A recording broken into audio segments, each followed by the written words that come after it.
அம்பேத்கர் அம்பேத்கர் அம்பேத்கர் என்று கூறுவது ஃபேஷன் ஆகிவிட்டது.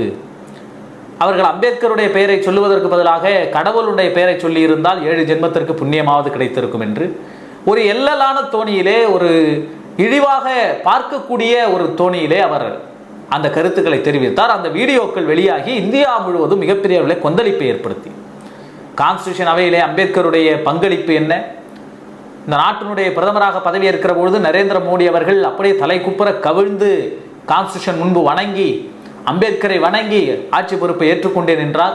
ஆனால் உண்மையான பாஜக எப்படி அம்பேத்கரை அணுகுகிறது அல்லது கடந்த காலங்களில் எப்படி அணுகி இருக்கிறது என்பதை அமித்ஷா தன்னுடைய உடல் மொழியின் மூலமாகவே வெளிப்படுத்திவிட்டார். இந்த வெளிப்பாடு என்பது இந்தியா முழுக்க கொந்தளிப்பை ஏற்படுத்தி இருக்கிற நேரத்தில் தான் அதை மன்னிப்பு கேட்க வேண்டும், அவர் அமைச்சர் பதவியை ராஜினாமா செய்ய வேண்டும், வன்கொடுமை தடுப்புச் சட்டத்திற்கு உட்படுகிற அளவுக்கு அம்பேத்கரை அவமதித்திருக்கிறார் அமித்ஷா என்று சொல்லி காங்கிரசினுடைய தலைவரும் காங்கிரஸ் சார்பிலும் அழுத்தம் கொடுக்கப்பட்டது. நாடு முழுவதும் தமிழ்நாடு முதலமைச்சர் மு க ஸ்டாலின் அவர்கள் உட்பட கர்நாடகாவிலே இன்னும் ஒருபடி மேலே போய் சட்டமன்றத்துக்குள்ளே எங்கு பார்த்தாலும் அம்பேத்கருடைய படங்களை வைத்து சித்தராமையா தலைமையிலான காங்கிரசார் அங்கே போராடினார்கள். அந்த அளவுக்கு நாடு முழுவதுமே பெரும் கொந்தளிப்புகளை ஏற்படுத்தி காங்கிரசும் அந்த கோரிக்கையை வைத்தது, அமித்ஷா அவர்கள் பதவி விலக வேண்டும்.